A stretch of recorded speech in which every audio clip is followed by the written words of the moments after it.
Hello, and today I will be presenting from assignment 1, which is media exploration. And my name is Priscca Precious Pagag. My matrix code number is 106058. The media that I picked is by means other than the known census, which is made by Kennedy Yanko in 2022, and it is now displayed at the Art Basel in Switzerland. And this is a man-made artwork that I picked. And so here's the description of the artwork. And from her interview, it is said to be her largest work yet, standing at 20-foot tall hanging sculpture, and is now displayed at the Art Basel Unlimited since 2022. And from the interview, it is said to be organic yet industrial, featuring fluid and curving shapes. And it has a dynamic between hard and soft, and it appears weightless despite its heavy materials. So this artwork itself is described to be abstract and highly expressive. So who is Kennedy Yanko? She is born in 1998, St. Louis, Missouri, United States, and is known as an American sculptor, painter, and installation artist, known for working with paint skins and found metal. So her methods reflect a dual abstract expressionist surrealist approach that centers the seen and unseen factors that affects, contributes to, and moderate human experiences.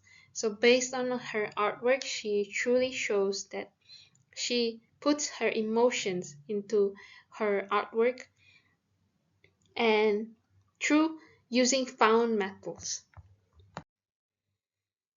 So for this artwork, she uses metal and found paint, which is from man-made as the media. And from here, she uses also paint skin, which uses the color apricot, green, and gray, alongside with the natural essence of the metal itself.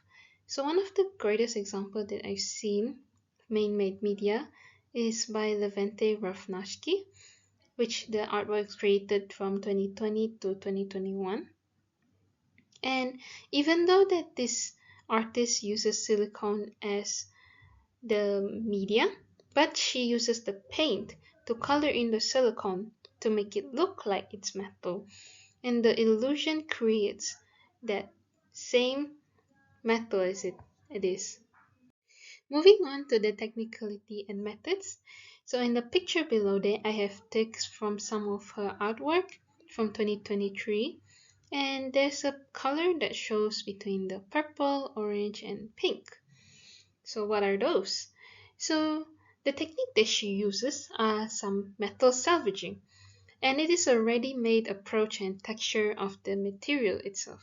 So there's a green and a mix of metal. So that is how she has taken from old ways to become a new one.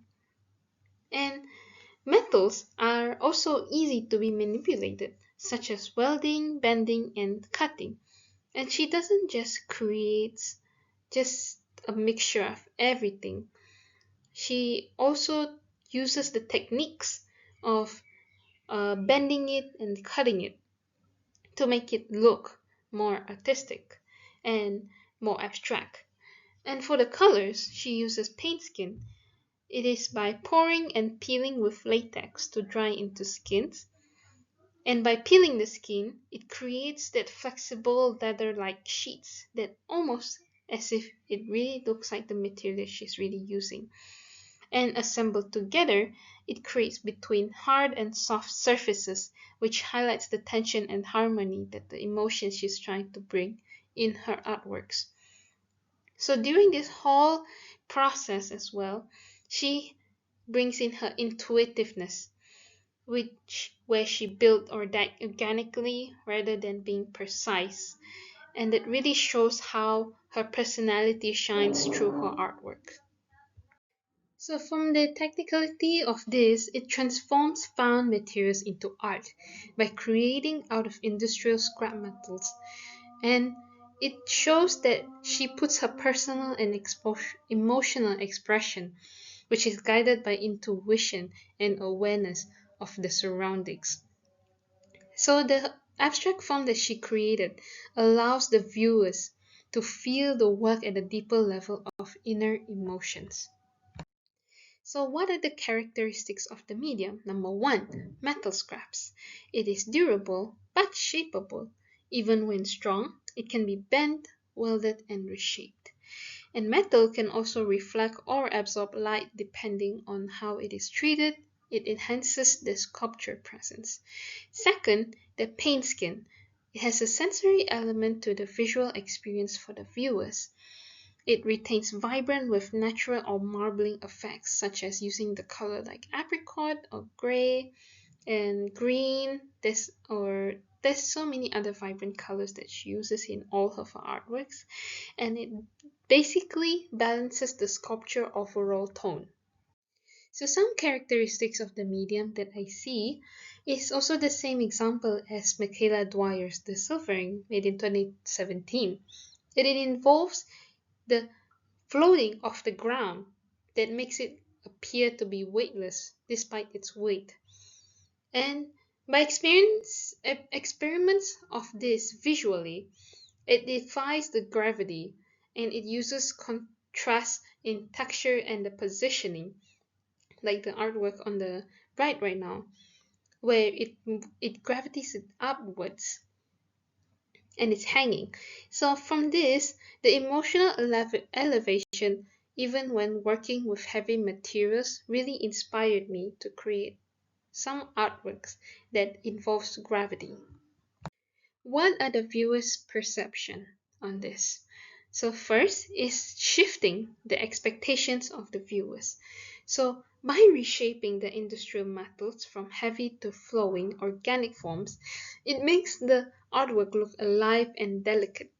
So for example, the artwork that I've picked from the same year by Olivier Lenaud uses old computer parts to create this artwork that makes it looks as if the person is alive and it is flowing from her hair and her face towards her body. Second is the space and movement. It appears as if it was weightless and it affects the viewer's perception's gravity to feel dreamlike. Three, the abstract meaning. It has the feeling of intuition and the feeling to interpret, which is the duality of unusual material pairing. Now let's compare her artwork with one of an artwork that I've picked out, which is called the COVID Antigens Test by Jet Nathaniel Jowers, also in the same year 2022, when the COVID-19 happened. So what are the similarities between these two? They use found metals, so like industrial metal waste and clinical objects. What are the other similarities? Which they want to show meaning that explores transformation in that year where everyone had to stay at home, and it's not limited to what they can do with the media. So what are the differences between these two? So for Kennedy, it focuses more on abstract, that is more inwards, more emotional, and it has a personal reflection. But comparing it to Jet's one, which focuses more on the issue of how COVID-19 impacted the world, and it engages towards questioning and the life indoors. To conclude my presentation, from this artwork, I learned that man-made art carries a deeper emotional resonance, not only for the aesthetics, but it speaks intuition, such as Kennedy's work, by means other than the known senses. The title itself is straightforward towards how she shows her artwork by using discarded materials into something fresh and new. The found materials are not just physical remnants, rather, they hold a deep impact on my artistic approach. It encourages me to treat found materials not as waste, but as a vessel for emotional expression and transformation. Thank you very much.